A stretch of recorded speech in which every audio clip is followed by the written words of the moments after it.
بسم اللہ الرحمن الرحیم۔ حضرت ابن عباس رضی اللہ تعالیٰ عنہ حضرت کعب بن احبار رضی اللہ تعالیٰ عنہ سے نقل کرتے ہیں کہ انہوں نے بتایا کہ بنی اسرائیل میں ایک صدیق تھا جو عبادت میں اعلیٰ مقام رکھتا تھا۔ یہ عرصہ تک اپنی خانقاہ میں عبادت کرتا رہا۔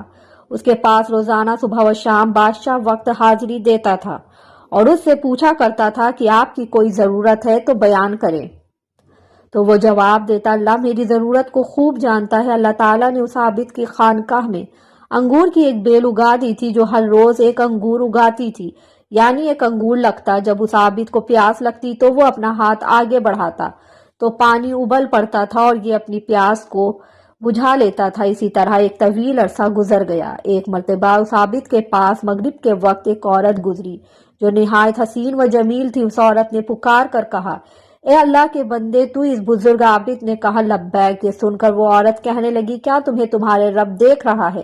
اس نے فرمایا کہ وہ اللہ ایک ہے، قہار ہے، دلوں کے اسرار سے واقف ہے اور جو قبروں میں ہیں ان کو اٹھانے والا ہے۔ یہ سن کر وہ عورت کہنے لگی، مجھ سے میرا شوہر دور ہے، اس لیے مجھے ایک رات کے لیے اپنے پاس ٹھکانہ دے دو۔ بزرگ نے یہ سن کر اس عورت سے کہا کہ اوپر آ جا۔ بس وہ عورت اوپر چڑھ گئی اور اس بزرگ کی خانقاہ میں پہنچ گئی۔ وہاں پہنچ کر اس عورت نے اپنے جسم سے کپڑے اتار پھینکے اور ننگی کھڑی ہو گئی اور اس عابد کے سامنے اپنا ننگا بدن ظاہر کر دیا۔ یہ منظر دیکھ کر اس بزرگ نے اپنی آنکھیں بند کر لی اور فرمایا، تو تباہ ہو جائے، اپنے آپ کو ڈھانپ لے۔ یہ سن کر اس عورت نے جواب دیا، تیرا کیا جاتا ہے اگر تو آج رات مجھ سے فائدہ اٹھا لے؟ تو بزرگ نے سن کر اپنے نفس سے مخاطب ہو کر کہا، اے نفس، تو کیا چاہتا ہے؟ نفس کہنے لگا، اللہ کی قسم میں تو فائدہ اٹھاؤں گا۔ یہ سن کر بزرگ نفس سے مخاطب ہو کر کہنے لگا، تو تباہ ہو جائے، کیا تو گندھک کے دوزخ کی کپڑے مانگتا ہے، آگ کے پاٹ مانگتا ہے، میری عرصہ کی عبادت ظاہر کرنا چاہتا ہے؟ پھر کہنے لگا، ہر زانی کی بخشش نہیں اور اس کا عذاب مٹنے کو نہیں۔ میں ڈرتا ہوں کہ اللہ تعالیٰ تجھ پر ایسا ناراض نہ ہو کہ پھر کبھی راضی نہ ہو۔ لیکن اس بزرگ کے نفس نے اس کو اس عورت کے متعلق خوب بہکایا۔ تو بزرگ نے نفس سے مخاطب ہو کر کہا، میں تیرے سامنے دنیا کی چھوٹی سی آگ پیش کرتا ہوں کہ اگر تو اس کو برداشت کر گیا تو اس رات اس لڑکی سے نفع حاصل کر لوں گا۔ حضرت کعب بن احبار رضی اللہ تعالیٰ عنہ فرماتے ہیں کہ اس بزرگ نے یہ کہنے کے بعد دیے کو تیل سے بھر دیا اور بتی کو موٹا کر دیا۔ اس منظر کو وہ عورت بھی دیکھ رہی تھی، اس بزرگ کی اپنے نفس سے گفتگو بھی سن رہی تھی۔ پھر اس بزرگ نے چراغ کو جلانے کے بعد اپنا ہاتھ اس جلتی بتی پر رکھ دیا۔ یہ بتی جل رہی تھی لیکن اس بزرگ کے ہاتھوں کو نہیں جلاتی تھی۔ یہ دیکھ کر بزرگ چیخ کر کہنے لگے، تجھے کیا ہے، جلاتی کیوں نہیں؟ تو وہ بتی اس کا انگوٹھا کھا گئی، یعنی اس کا انگوٹھا جل گیا، پھر اس کی انگلیاں کھا گئی، پھر اس کا ہاتھ کھا گئی۔ یہ منظر دیکھ کر اس عورت نے زوردار چیخ ماری اور دنیا سے کوچ کر گئی۔ اس بزرگ نے اس عورت کے جسم کو اس کے کپڑوں سے ڈھانپ دیا۔ جب صبح ہوئی تو ابلیس نے چیخ کر کہا، اے لوگو، فلاں بیٹی سے فلاں عابد شخص نے زنا کیا ہے اور زنا کرنے کے بعد اس کو قتل کر دیا۔ چنانچہ جب یہ خبر بادشاہ تک پہنچی تو بادشاہ اپنے لشکر اور رعایا کے ساتھ سوار ہوا اور عبادت خانے تک پہنچ گیا جہاں وہ راہب عبادت کیا کرتا تھا۔ وہاں پہنچ کر بادشاہ زور سے چیخا تو عابد نے اس کو جواب دیا۔ بادشاہ نے عابد سے پوچھا کہ فلاں کی بیٹی فلاں کہاں ہے؟ عابد نے کہا، یہی ہے، میرے پاس موجود ہے۔ بادشاہ یہ سن کر عابد سے کہنے لگا، اس سے کہو کہ وہ میرے پاس آئے۔ بزرگ نے کہا، وہ مر چکی ہے۔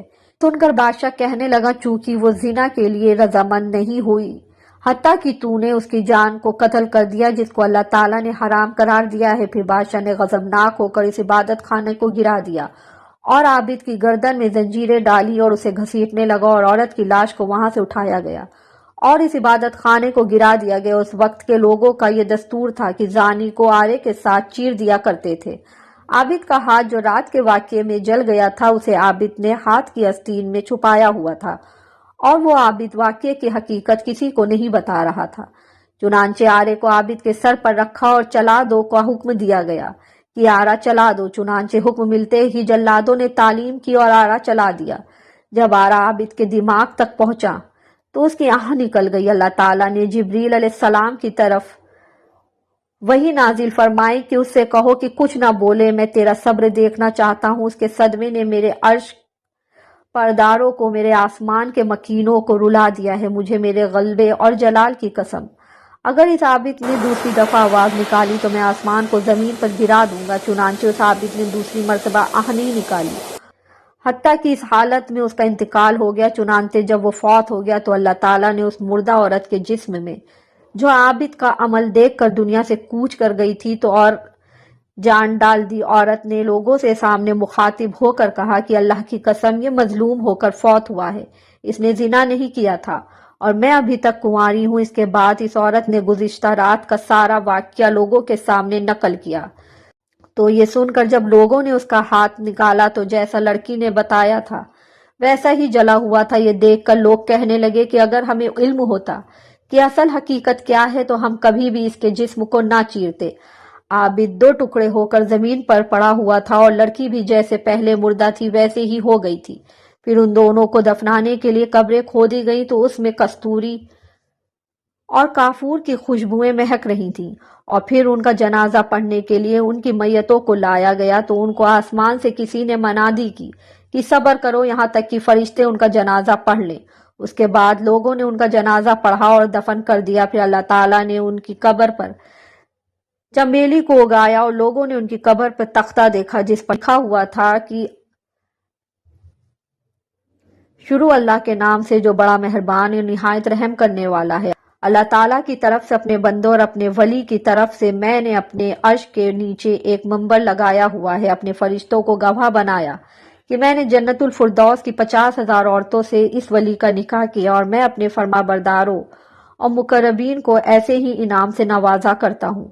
سبحان اللہ۔ اس واقعے کو پڑھ کر ایمان تازہ ہو جاتا ہے کہ اللہ تعالیٰ نے اپنے بندوں پر کتنا انعام فرمایا ہے۔ جو اس کی ابتدا کرتے ہیں اس کے لیے کامیابیاں ہی کامیابیاں ہیں۔ اللہ کے اس ولی نے دنیا میں اللہ تعالیٰ کی خاطر اپنے نفس کی ابتدا نہیں کی، جس کی وجہ سے وہ رب کا مقرب بن گیا۔ اللہ تعالیٰ اسی طرح تمام مسلمانوں کے نفس کی غلامی سے بچائے۔ اس واقعے کو پڑھ کر یہ سبق ملتا ہے کہ نفس کی ابتدا کبھی نہیں کرنی چاہیے، کیونکہ نفس انسان کو ہمیشہ عیش و عشرت اور غلط خواہشات کا دلدیدہ بنا دیتا ہے، اور پھر نفس کے باعث انسان جہنم کی طرف چلا جاتا ہے۔ لہذا آپ اس واقعے سے اندازہ لگا لیجئے کہ زنا پہلی امتوں میں کتنا فتح اور برا فعل سمجھا جاتا تھا، اور اس کی سزا ان لوگوں نے کتنی سخت رکھی تھی، اور اس عابد نے اپنے جسم کو اتنی شدید تکلیف میں مبتلا کیا، لیکن جہنم کی خوف کی وجہ سے زنا کی طرف نہیں گیا، کیونکہ وہ جانتا تھا کہ جہنم کی ہولناکیاں اپنے اندر کتنی شدت رکھتی ہیں اور جہنم کی آگ کتنی سخت ہوتی ہے، جس کے بارے میں اللہ تعالیٰ فرماتا ہے کہ وہ سب سے بڑی آگ ہے۔ اور اللہ تعالیٰ نے انسان کی ہدایت کے لیے واضح راستے بیان کر دیے ہیں جن پر چل کر انسان خود کو عذاب سے محفوظ رکھ سکتا ہے۔ بس عقل مندی ہے گناہوں سے اپنا دامن بچا کر گزر جائے۔